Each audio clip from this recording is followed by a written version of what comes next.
Hai guys, welcome to DigiShare by Astra Digital Academy. Oke, mungkin ini kali Mas, ya dulu kan awalnya 3 orang ya Mas, sampai sekarang lebih dari 20-30 ya. Nah sebenarnya yang pertama mungkin pertanyaanku kali ini kali ya, sebenarnya dari semua platform itu mana sih yang jadi medan perang utamanya Grab? Kalau misal kita tahu Grab itu kan suka bikin viralnya itu kan dari Twitter ya salah satunya kan. Apakah kemudian Twitter itu menjadi medan perang utama atau yang lain ya gimana? Karena kan susah juga untuk menghandle beberapa platform itu menjadi fokus utama kita gitu. Benar. Pertanyaan bagusnya dari Nadlir. Kita harus lihat dulu ya untuk yang utamanya di mana. Kalau misalnya buat GrabFood, kita kan juga lihat dari social media listening tools kita nih. Sebenarnya conversation yang paling banyak itu dari channel mana. Nah kebetulan kalau buat makanan itu Instagram ternyata yang paling tinggi. Oh jadi ya udah untuk GrabFood kita akan fokus yang paling utama itu di Instagram kayak gitu. Cuman kalau misalnya buat conversation di Twitter juga orang masih ngomongin kan. Ya udah kita harus ya itu kalau aku sama tim sih kayak gitu. Jadi dari social media sini channel mana yang paling banyak conversation-nya, nah kita akan membagi kontennya itu juga akan seperti itu. Oh ternyata Instagram paling besar, ya udah Instagram berarti yang konten yang utama. Karena menurutku wajar sih orang butuh rekomendasi makanan tuh dari fotonya dulu yang kelihatan menarik, kelihatan enak kayak gitu. Ya itu akhirnya mereka jadi kepikiran buat order makanan.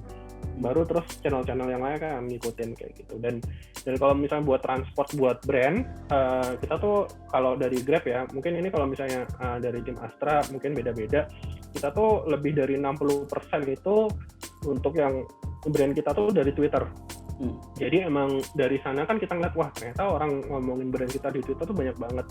Jadi akhirnya kenapa juga kita mulai dari 2018, 2019 tuh kita fokus banget di Twitter karena itu. Jadi emang conversation yang paling banyak itu dari netizen tuh di Twitter. Jadi emang kita harus kuatin di sana karena ya sering banget kan krisis tuh juga biasanya tuh jadi awalnya dari Twitter dulu. Jadi kenapa kita juga harus strong, kontennya juga bagus.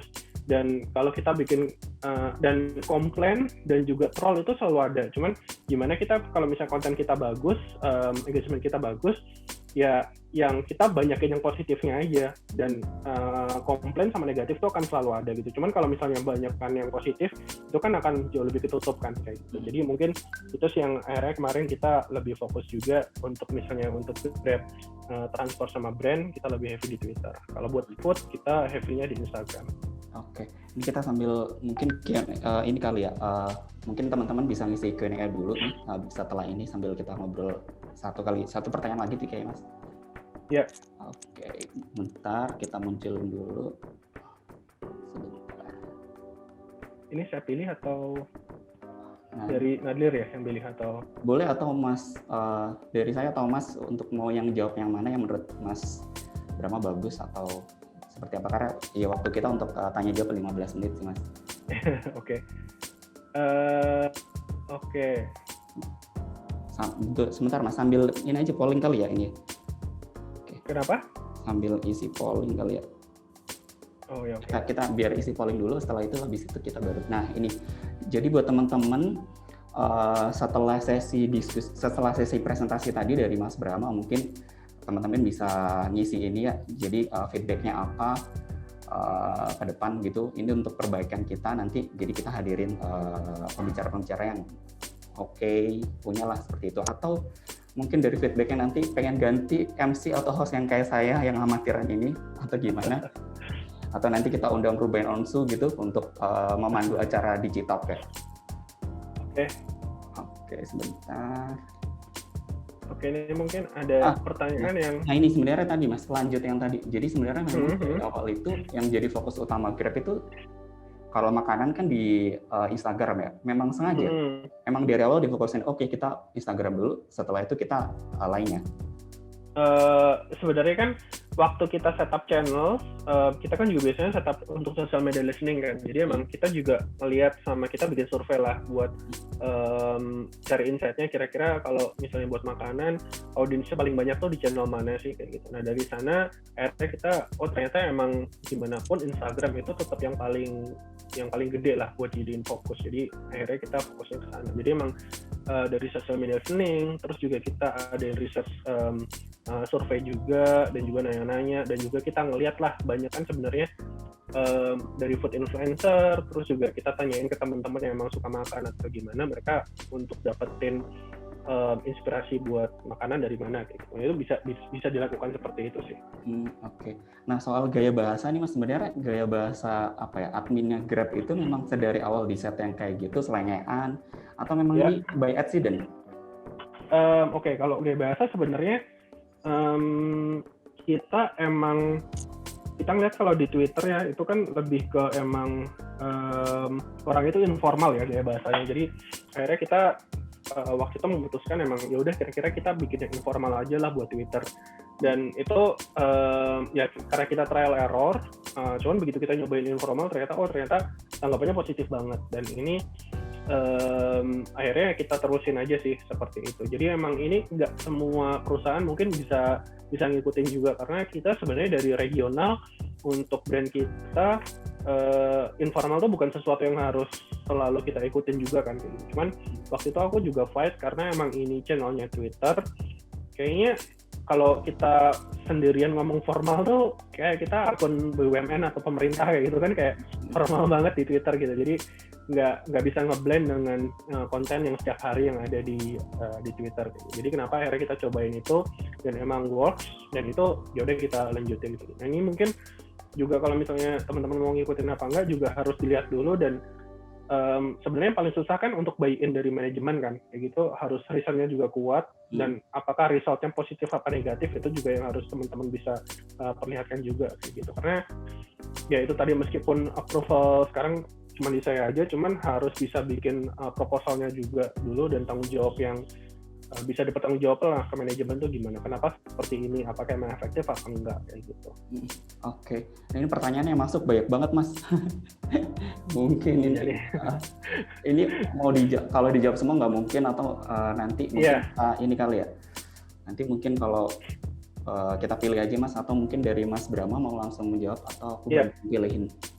Oke, ini ada yang mungkin aku jawab beberapa. Yang untuk pengukuran keberhasilan sosmed campaign, kita ukur sendiri dengan cara sederhana atau pakai tracking third parties. Kita juga ada beberapa pertanyaan yang kurang lebih sama kan. Jadi emang gimana untuk misalnya ngukur ini campaign sukses apa enggak kayak gitu. Sebenarnya kan kita ini setup dulu untuk parameternya, KPI-nya itu apa sih ke sana kayak gitu. Karena dan ini biasanya kan di setup sama campaign owner juga kan. Dan ini kalau misalnya dari aku, kalau misalnya berhubungan sama brand, itu sama tim brand kayak gitu. Kita mau naikin yang untuk brand lift-nya tuh harus naikin berapa kayak gitu, dalam durasi berapa lama. Atau misalnya buat campaign sesuatu kita mau nge-reach berapa orang kayak gitu. Dan ini kan berhubungan sama budget juga kalau kita pakai ads dan juga influencer. Jadi dari sana juga teman-teman bisa setup bareng nih untuk KPI-nya buat campaign ini tuh apa. Atau misalnya dari sosial media kita, brand lift yang mau kita naikin tuh apa. Kalau misalnya teman-teman lihat dari kontennya Grab beberapa bulan terakhir ini kan heavy banget buat terus usaha kayak gitu. Jadi itu salah satu yang juga kita ukur adalah understanding orang-orang tentang terus usaha kita melalui sosial media itu kita nge-reach berapa banyak orang. Terus juga ya brand lift-nya juga kita bandingin yang untuk social impact, understanding-nya kita ke audiens itu apakah ada peningkatan apa enggak kayak gitu. Nah itu yang harus bisa tetap di awal sih. Jadi emang nggak bisa sendirian kita cuma dari sosial media, kita harus reach-nya berapa atau nggak bisa, emang harus kolaborasi sama tim brand dan juga campaign owner untuk matrix yang disetujuin bareng-bareng itu gimana, karena itu akan berhubungan juga nanti nentuin budget, nentuin campaign KPI secara keseluruhan, karena kita nggak mungkin nentuin KPI sama yang matrix sendiri juga yang buat hanya untuk sosial media, karena harus dipikirkan secara whole juga, karena sosial media ini cuma bagian dari kayak kita marketing support sosial media aja kan, yang lain juga banyak, ada PR, ada kreatif, ada juga media kayak gitu. Jadi emang ya harus digabungin sama yang lain sih. Nah ini kayaknya terkait deh Mas, ini ada dari Gilang Rifati. Nah sebenarnya lebih efektif mana sih konten yang ada di media sosial atau paid media seperti TV dan lain-lain untuk membangun awareness? Nah terus dia lanjut juga. Jadi, nah kalau kayak gitu berarti paid media ini dapat menghasilkan engagement pada sosial media nggak sih? Nah, ini kan menarik terkait juga dari pernyataan Mas. Ya, baik. Sebenarnya kalau lebih efektif mana sosial media atau paid media, sebenarnya gabungan sih kalau dari aku. Karena emang kalau mungkin bedanya kalau paid media tuh emang biasanya lebih ke reach sama juga misalnya frekuensi kayak gitu kan. Cuman itu biasanya aku kerja bareng tim paid media juga sih. Jadi kalau misalnya, karena aku juga percaya sosial media itu kita nggak bisa rely 100% ke konten organik. Jadi harus ada juga paid ads juga yang untuk ngedrive engagement kita, sama conversation juga melalui paid, itu termasuk juga kan influencer kayak gitu. Nah itu juga untuk efektif mana apa enggak itu tergantung campaign juga, sama tergantung budgetnya juga, sama tergantung objektifnya kayak gitu. Kalau misalnya untuk objektifnya untuk app install, ya pasti akan lebih efektif untuk paid media dong, karena biasanya mereka udah ada cost per install, dan di channelnya biasanya di Facebook network kayak gitu, biasanya akan lebih efektif kayak gitu. Cuman kalau misalnya untuk build misalnya conversation dan juga awareness buat misalnya satu campaign kita nih, dan ini juga harus jelas metriknya, kita mau bandingin sama apa kayak gitu. Misalnya kalau misalnya campaign Ramadan, objektifnya adalah kita mau jadi brand top 2 yang diomongin selama untuk campaign Ramadan, itu top 2-nya itu brand kita kayak gitu. Oh ya udah, berarti sosial media akan jadi yang utama. Sosial media dari konten kita plus juga influencer pasti itu akan jadi vehicle utama untuk mencapai itu. Kalau misalnya objektifnya ke sana kan dari brand dan juga dari campaign owner. Dan itu juga harus ditentukan sih, emang mau fokusnya mau kemana dulu untuk objektif utamanya kayak gitu. Jadi emang harus lebih detail seperti itu.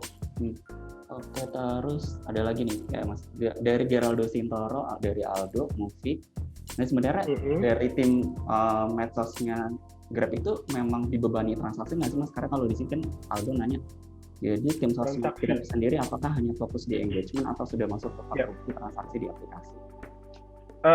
Sebenarnya beda sih. Kalau transaksi emang karena kita udah cukup mature juga, biasanya untuk konversi transaksi itu udah beda lagi channelnya sih, karena kan kita udah ada aplikasi terpisah dari kita, ada Grab Apps.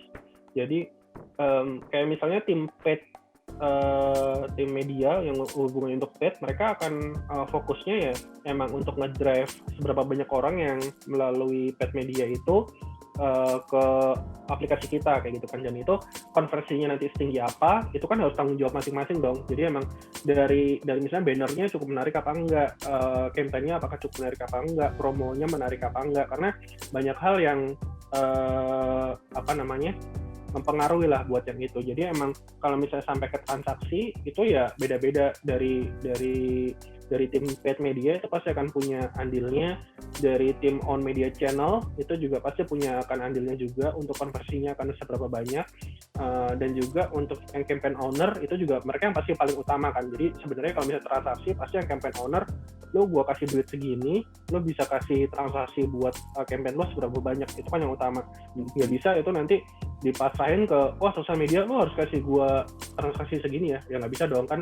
Yang punya campaign kan lo kayak gitu, dan itu harus di planning bareng-bareng. Kalau misalnya emang dari sosial media mau dikasih target buat transaksi, ya kita harus bikin konten misalnya atau ads-nya juga yang emang objektifnya buat transaksi. Dan itu kalau gue dari sosial media konten, gue akan bisa bilang lu nggak efektif kalau misalnya melalui sosial media kayak gitu buat transaksi. Bagusnya emang heavy-nya di paid media channel aja.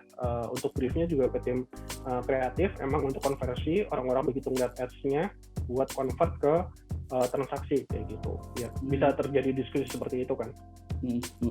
Oke. Nah, kayaknya aku punya satu pertanyaan terakhir deh Mas Brahma. Kira-kira dengan kondisi sekarang itu sebenarnya soal copyright nih, pernah nggak sih dapat problem soal itu? Jadi kan kalau kita kan penting ya tadi riding the issue itu penting ya, tapi pernah nggak sih betul kita justru riding the issue itu kita malah justru kena masalah di copyright kayak gitu? Iya, copyright itu emang salah satu yang penting banget ya di sosial media. Jadi emang kalau bisa emang kita sebisa mungkin menghindari itu, karena kalau misalnya itu jadi suatu yang masalah serius pasti kena brand dan juga perusahaan kan, bisa di-sue kayak gitu. Dan sebisa mungkin emang kalau bisa sih jangan melanggar copyright kayak gitu. Cuman ya kan di sosial media tuh ya kita kan juga bisa kreatif mungkin kan. Jadi kalau misalnya kayak tadi yang kita lakukan buat yang K-pop kayak gitu, selama bukan kita yang bikin kontennya, kita kan bisa pakai fitur quote kayak gitu. Jadi kita kadang-kadang juga bisa ngakalin kayak gitu. Jadi misalnya kita minta influencer yang posting visualnya, nanti dari kita akan quote aja kayak gitu. Ya kan sebenarnya bisa diakalin seperti itu. Jadi kalau misalnya nanti karena kalau misalnya dari bentuknya itu influencer dan orang biasa yang posting, itu nggak akan kena copyright kan. Cuman kalau misalnya dari kita yang posting, dari brand perusahaan yang emang buat itu udah jadi marketing campaign, itu pasti akan jadi masalah. Jadi bisa seperti itulah. Cuman ya emang harus pintar-pintar buat cari celahnya juga. Cuman yang utama emang untuk copyright itu sesuatu yang penting banget. Jadi ya kita nggak bisa ingkari juga, kadang-kadang kita juga nyenggol-nyenggol, dan mungkin dulu kita juga pernah posting sesuatu yang kayak ini sebenarnya kita dulu juga pernah posting sesuatu yang Disney kayak gitu, terus ditegur sama Disney juga kita udah pernah kayak gitu. Jadi emang ya bagian dari kita juga buat belajar juga untuk bikin konten, cuman jangan sampai jadi down. Cuman ya harus tetap aware juga sih, mana batasan yang bisa kita nggak boleh kita lewatin saat kita bikin social media konten. Oke. Terima kasih banyak. Ya hari ini emang bermanfaat banget Mas. Mungkin nanti next kita perlu bikin hal yang sama kali. Kita bikin sesi kedua ngobrol-ngobrol sama Mas Brahma kali ya. Boleh. Sekian dari saya. Terima kasih banyak Mas Brahma. Terima kasih udah diundang juga. Semoga guna sesinya dari saya. Pasti bermanfaat. Terima kasih atas partisipasinya teman-teman semua. Sampai jumpa berikutnya di acara dari Astra Digital Academy. Selamat sore. Hi guys, welcome to DigiShare by Astra Digital Academy.